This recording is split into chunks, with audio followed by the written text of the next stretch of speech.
Hi there. Welcome to Disquieted again, our second podcast. I'm Simon. I'm George. So last week we finished on role models. Yeah. And I said that'd be a great one for next week. So it is next week. It is. It's it late. is indeed. So don't look at my watch. We always end up doing these late. I started last week, I think, so I'm going to let you start. So it's just I was just thinking about, like, you know, role models in today's age and who young men look up to these days. And obviously the big one, we'll get out of the way, will be Andrew Tate and the Tate brothers. Yep. So, but why do they look up to them?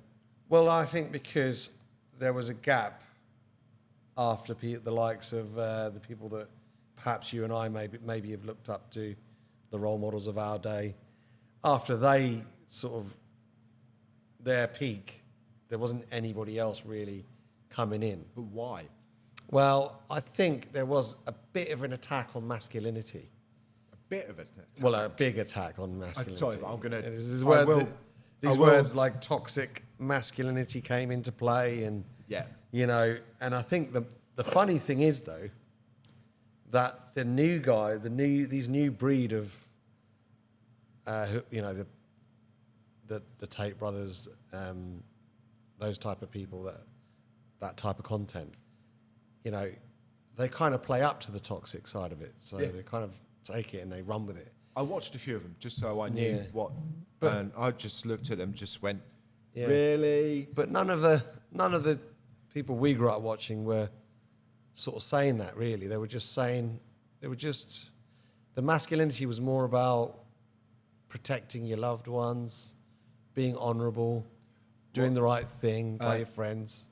So the toxic masculinity side of it, we'd always clock. And because male chauvinist pig. Do you remember? I remember that term, yeah. Do you remember that term? Yeah. That was the term before toxic masculinity. Yeah. Toxic masculinity. In the day. Back in the day. And you could always twig if someone was a male chauvinist pig. Yeah. And you'd be like, yeah, okay, let's move away from him.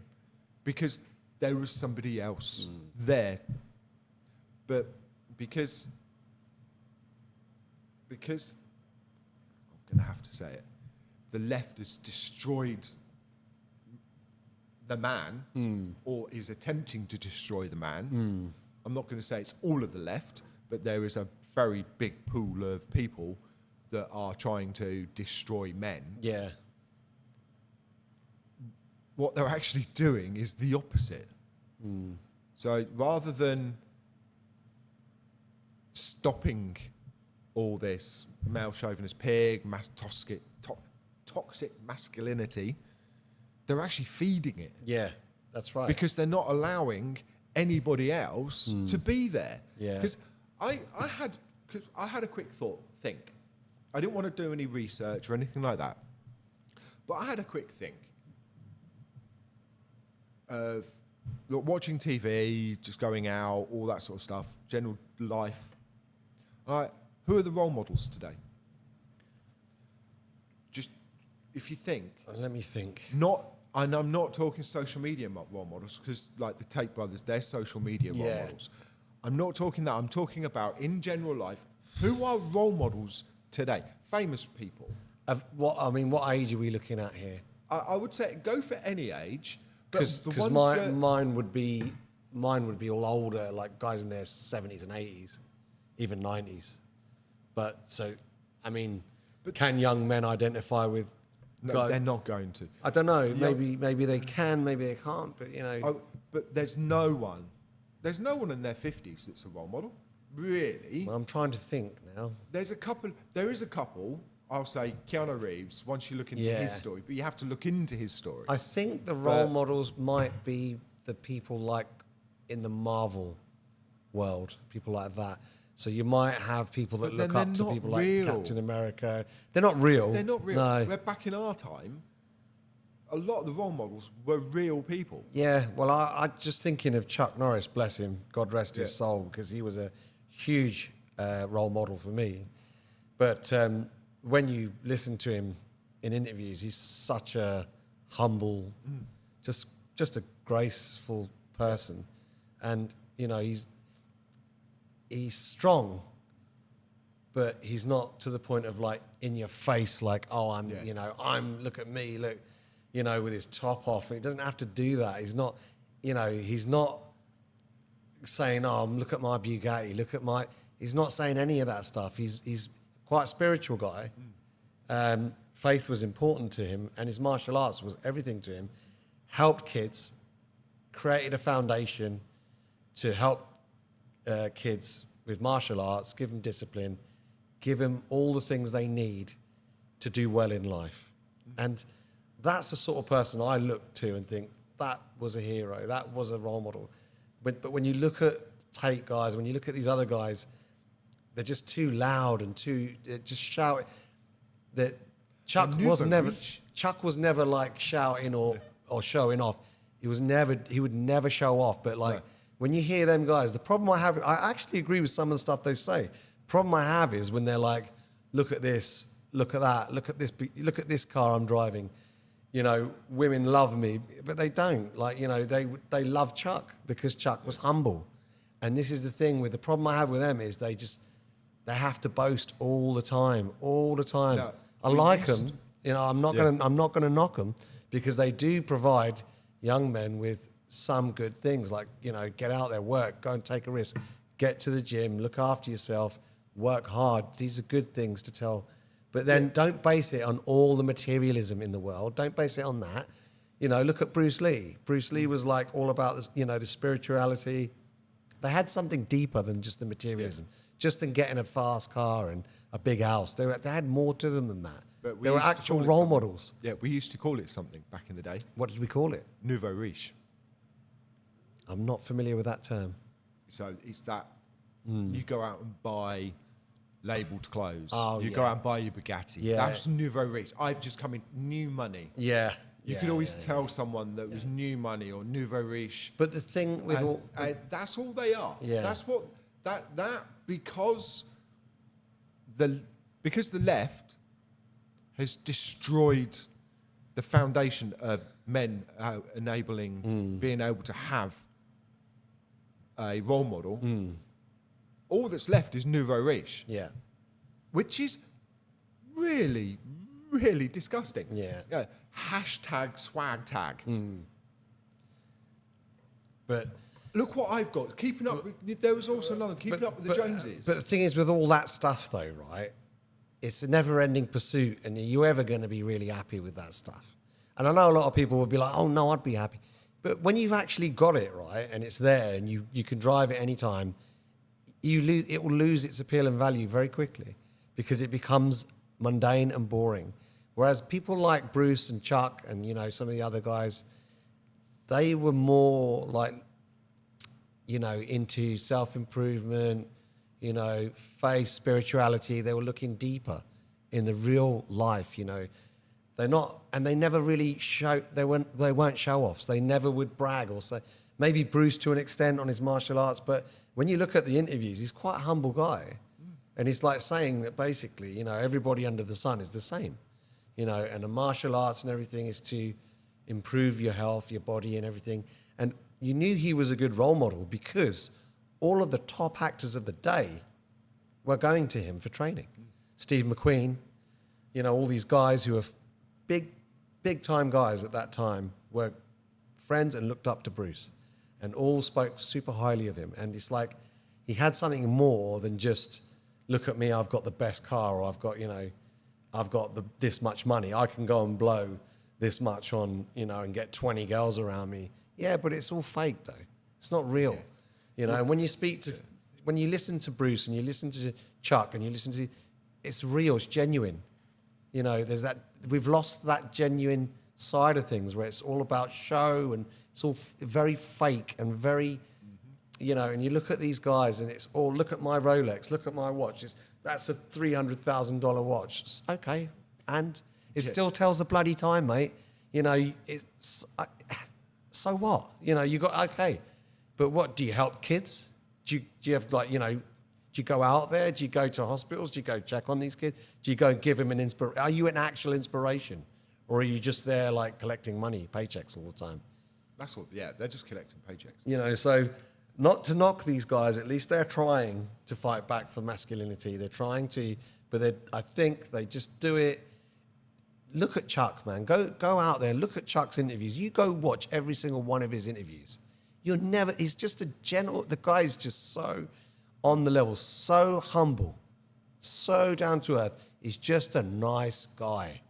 And that's where we've lost that. It's like, you don't have to be, you know, having a go at everyone all the time. You don't have to have a go at women. You don't have to belittle people. You don't have to pick on people. You don't have to do any of that stuff.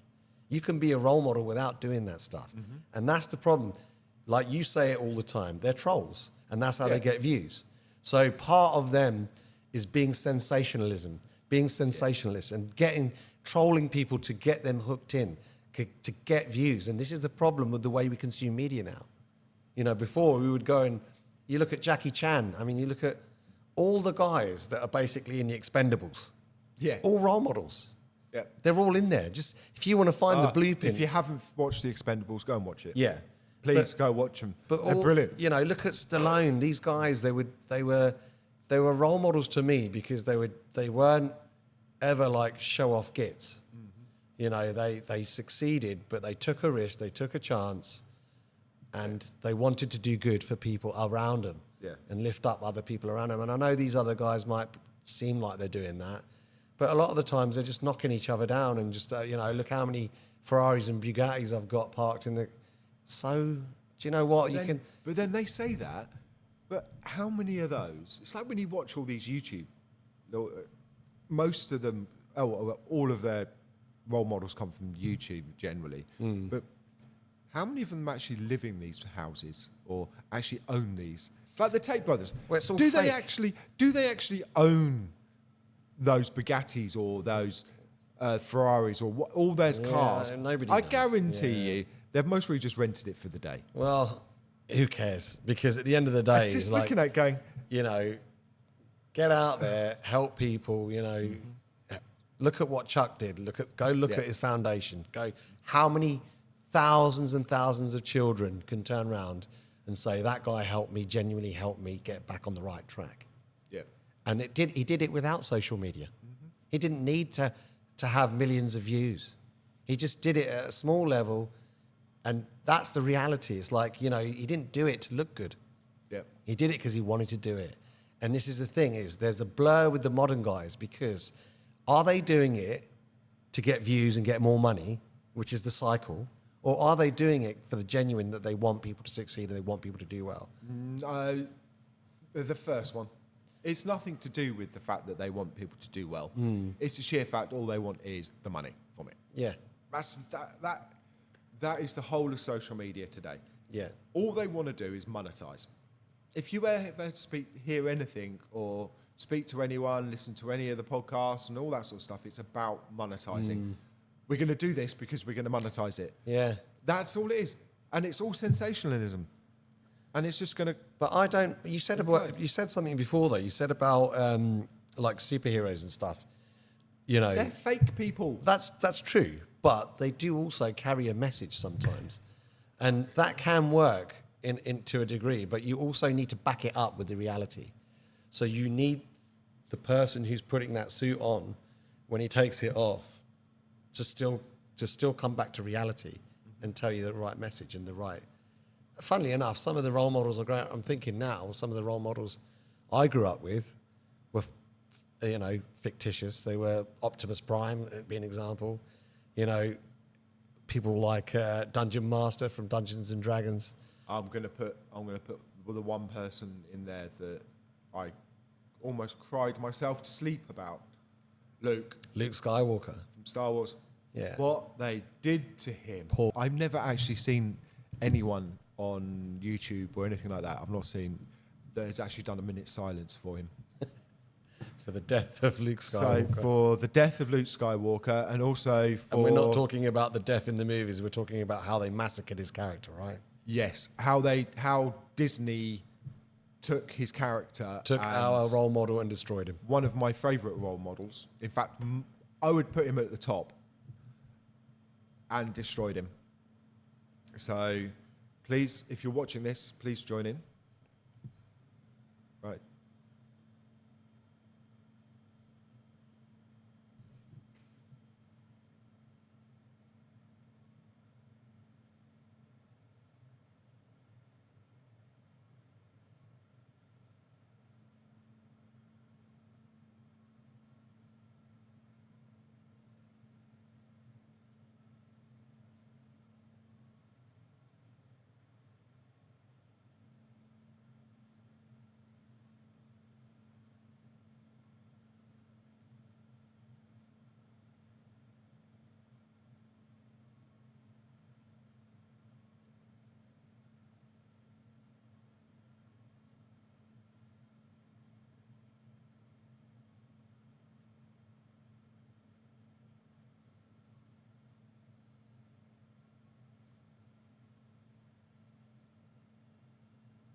after that, I have to give a big shout out to Dave Filoni and Jon Favreau for showing us a little bit of what Luke would have been like in The Mandalorian. I'm surprised they got away with that.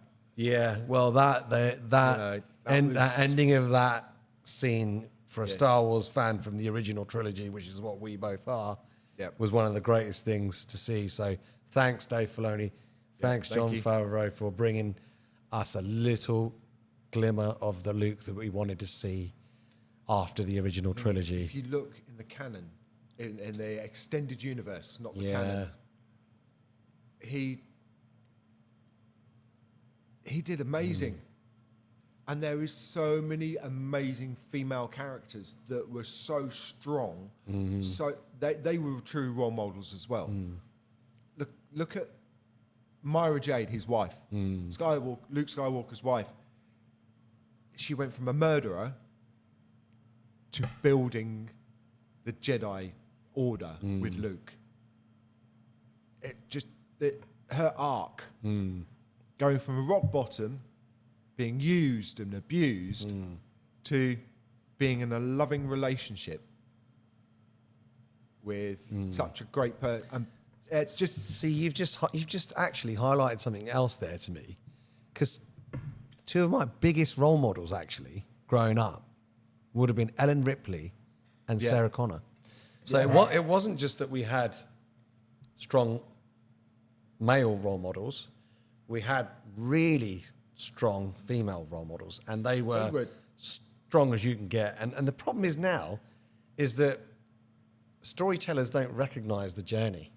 No. They don't see the journey. And if you look at Ellen from the first movie to the second movie, you see an art, you see a journey, a character development, a character building, and we can identify with that. Everybody can identify with that. And why can't writers get this? They want to push the female role models out there, but they don't know how to handle them.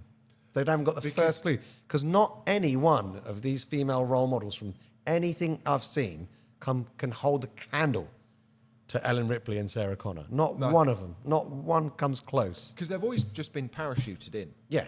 There's never... Yeah, look at me. I've got the skill. I don't need to do I don't need to fail. I just can because I believe I can. Yeah. And it's like, nobody identifies with that.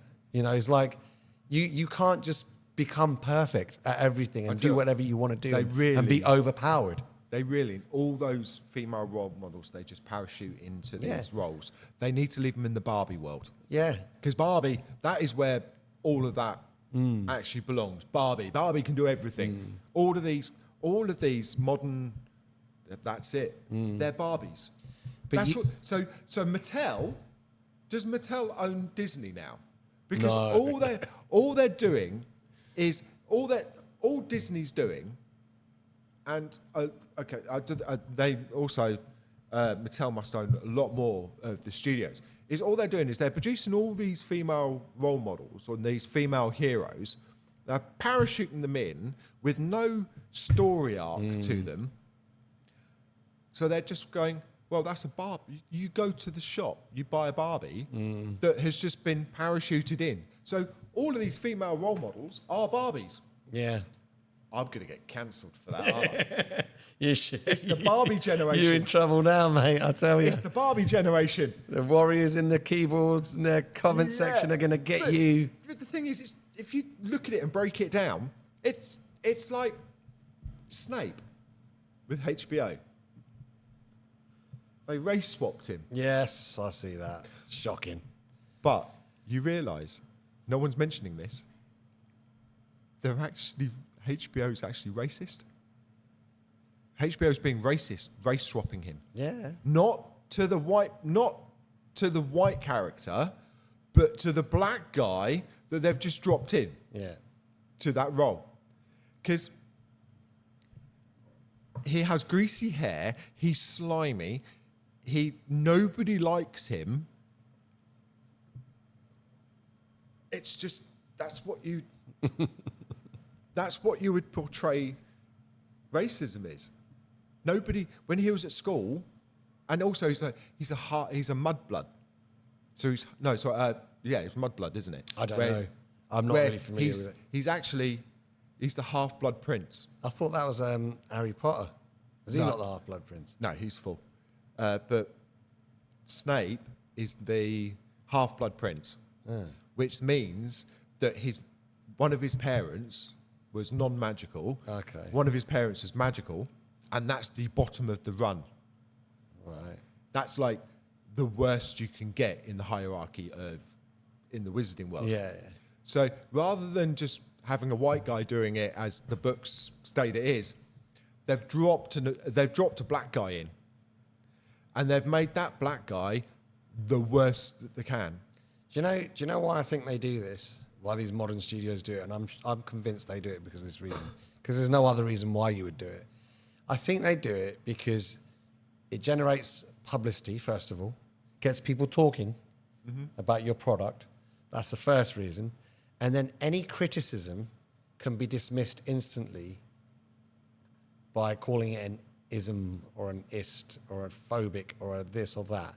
So anybody who dares criticize this new product, this new sparkling, spangling, newfound product that we've made, if you don't like it, so I think it scares people because they don't want to openly criticize it because they're scared of being labeled. But then that is actually the younger generation. Our generation... Oh, we see it for what it is. We see it for what it is. We see younger right through generation, it. We see right through it. I've been watching... there's a professor at Penn State, and he puts everything online, all his lectures, and he does race equality, and the amount of those kids, and you think this is the next generation coming through, sitting there, that he gets a group of people up in front of him, with him, and then he talks about all different stuff, and the amount of times these kids sit there and he asks them a question and they sit there going, am I actually allowed to answer this question? This is a university course about race, about racism, about equality. Yet they're sitting there and they're asking for approval. And a couple of times we went to the crowd, is he all right to answer this question? Just taking the piss. Yeah. And the crowd's like, yeah, we don't care. But the thing is, these kids, they have an opinion, they have a thought, yet because of social media, they don't want to get cancelled. They don't want to get all the bullying from it. Yeah. They don't want to answer these questions. Too scared. It's insane. Nobody's allowed to have a thought. No. The left have really screwed this generation up. Big time. And it is the left. Too scared. They're too scared to speak out, scared to have an opinion. You know, they've got to double check if their opinion's valid or right. They're not allowed, they don't have the courage to stand up and go, well, this is my opinion. You don't have to agree with it. You don't have to be offended by it either.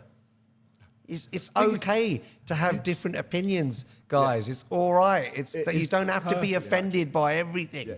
You can listen to a different point of view and take it and be like, I disagree, and that is fine. But the problem is now everyone's so scared.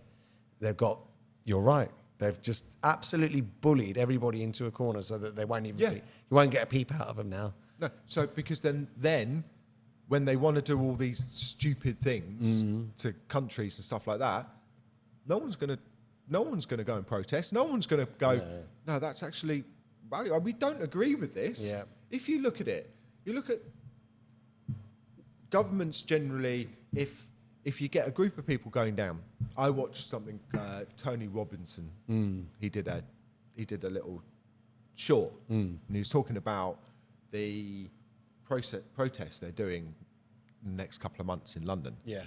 And he turned around and went, we do not want anyone turning up in balaclavas. Everybody has to see their face. And you know that there's going to be a group of people turn up in balaclavas, but you know that since he's put that out, because he's organised this rally, you're going to get a group of people going up to them and going, no, you're taking them off or you're out. Yeah. Not the police. This will be people in the rally. And he's considered far right. And he's like, no, we don't want to be doing all this. this is not what we're about. We're not about far right. We're about the rights of the country, the rights of the natural people that live here, that were born here.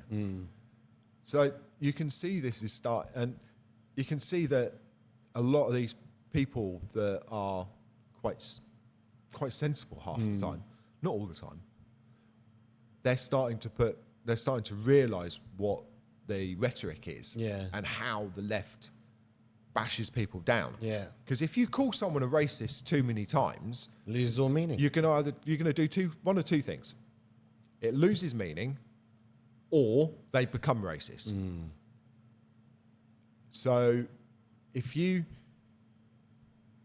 like Rupert Lowe, the new guy from the new Reform Britain or whatever it is. Yeah. He's been called out so many times for being racist, and he went, I'd be offended if I actually cared what your opinion was. And I just went, that sums up our generation. Yeah, well, not I ours. like you. Well, you mean our generation? Yeah. Our generation. Yeah, because really... Don't care. If I actually cared about you, then I would care that you've said that to me. But because you've banded it around so much now... The thing is, what people don't understand is when you being offended is a choice that you choose to do. You choose to be offended. Yeah. And you can choose not to be. So you have a choice. You don't have to be, but it's your choice to be. Yep. You know, you don't have to pay attention. Being offended is like, you know, Ricky Gervais says it like this. He says, it's like going up to a window and seeing an advert for piano lessons and then going and complaining, goes, I don't want piano lessons. It's like, you don't have to have them. You don't have to have piano lessons. But that's what it's like. He's right. He's 100% right. It's like, being offended, just ignore it. If it offends you, just forget about it and get on with your life. If you actually think about it, if you go back to our childhood, when we started hitting 10 to 15, we started Jasper Carrot, Jim Davison were around. That would be one of their sketches. Yeah. And you know, Jim Davison is still around. We talked. We were having a chat the other day. We were saying that he got cancelled. No, he's still around. He's still doing shows. Yeah, but I mean, I think with him is that he's been able to do that, but from mainstream media, you'll never see him on BBC. You'll never see him on. You remember like Big Break? You'll never see that type of thing again. No, you won't see him. You know, but at one time he was. Big Break was massive. Like everybody used to tune in and watch it. Yeah. God rest Virgo, John Virgo. R.I.P. to the man. Good. He's another role model, actually. Sporting role models. We had plenty of them. But yeah, it's just I was quite shocked when I found a YouTube video and he goes, "Yeah, I'm doing a tour this year." Yeah, he's still out there. They're on the periphery though. Yeah. They've been pushed out to the periphery and like. But they've still got a following. But yeah, I tell you what though, like, you know, if you get offended by stuff like that, people. Just don't watch it. Just switch it off and watch what you want to watch, and just go listen to it. Yeah, but the thing is, they won't. The problem is that they just have to bash everybody so badly that nobody else is allowed to have an opinion. You're not allowed to have an opinion. The thing is, I think their side of it is, you've offended me, so I need to be validated for me being offended. I think it's and you're looking at it going, so you want me, I've offended you by accident. I think it just makes them feel important. It gives them a sense of like ego, maybe. Maybe it makes them feel like people are listening to me if I'm offended. You know, I'm important, you know, and I count and I matter. Because people have lost their voice, like Disquieted. People have lost their voice. So maybe when they get offended, it gives them a level of self-importance that they think, then other people will pay attention to me. If I'm offended and I pipe up, you know, and I, you know, stamp my feet, people will listen to me. People will pay attention to me. And I think that's it. It's just, being offended is just, you know, it's choice. You're choosing to be, you know, to be upset about it. You don't have to be. You could just grow a pair and just forget about it and move on with your day. Surely there's other things you can think of and put your energy into rather than wasting your time being offended by something. Yeah. And it's just a waste of energy. It controls their life. Yeah, it's such a waste of energy. Why be offended? Why bother? Just get on with your life. You know, there's other things you can put your energy into. You can just focus on Think about you well. and yourself. You can think about other things. You can ignore it and walk away from it. And this is the problem: is we've got to a point in this country where if your opinion doesn't fit the narrative of the powers that be, i.e. the left, you are like pushed to oblivion. Like they'll cancel you. They'll ruin your career just for the sake of they don't like what you're saying. Think about that. Yeah. That never happened when we were growing up. Do you know? No. People were able to just move past it and just forget about it and they get on with their lives. But now, you know, it's a platform. Being offended is a platform to people get on their soapbox and Now, you know. I remember back years ago, I was living up in Birmingham way, and you remember 4 channels?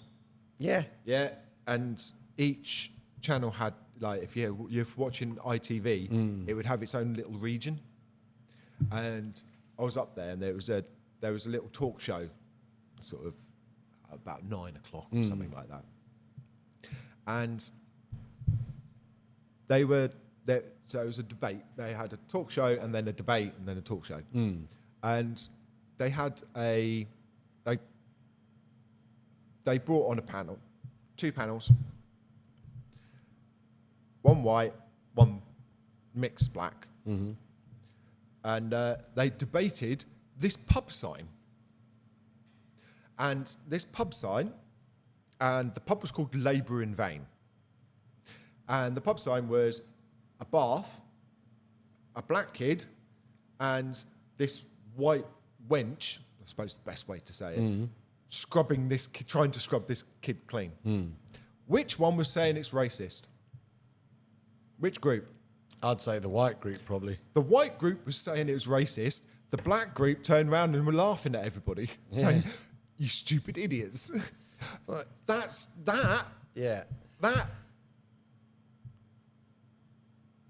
what we've got now.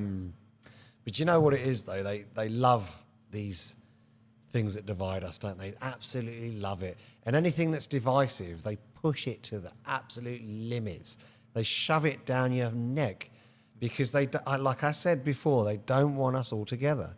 They want us all divided. The last thing they want, the powers that be, is people to unite together. Because what are they going to do? They're going to look at you and they're going to start criticising you for ruining everybody's bloody life. Yep. They're going to say, you're the reason we can't afford anything. You're the reason the housing market is what it is, what we spoke about before. You're the reason that I'm struggling to get a job. And they'll start blaming the people that they should be blaming instead of blaming each other. Because the government wants us all to blame each other, not them. Yep. Now, there's one question I'm going to ask. How do we get from role models to this? We go on tangents, don't we? But the thing on this channel, though, what we don't want to do, we just like to flow, and we go with the flow. And at the end of the day, if we fall into different paths, we just let it take us there. We just go with wherever we feel. If we offend you, please use it as a learning experience and move on. And you can leave your comment. 'Cause the best thing that I found, for me personally, if someone's offended me, I'll say something and then leave. Yeah. Say something or ask them why. Why do you think that? Take on what they say and then leave. And don't just think about what they said and their explanation just to understand it. And if it changes your viewpoint, it changes your viewpoint. If it doesn't, it doesn't. Yeah. Move on. Don't let it control your life. No. Yeah. So please do comment and let us know who are the male role models and female role models of the day. Today. So of this current generation. So please don't include people of our generation because we want to think, and I'm sure there are people out there, we just haven't thought of them, but I'm sure there are, but I just don't think they're as big as the ones that perhaps we grew up watching. And I think that's the thing is that, you know, we had a wide range. We had a lot of heroes in our day, heroines as well. And I think, looking at today, it's a bit harder to spot them because they're kind of told what to do, what to say, when to say, what to wear, how to behave. Zoolander. They kind of have like a facade that they all wear. And I think that the guys and the gals that we watched didn't have that. They were a bit more real and you could relate to them a bit more, even though they were superstars. Yeah. You could still relate to them a bit more.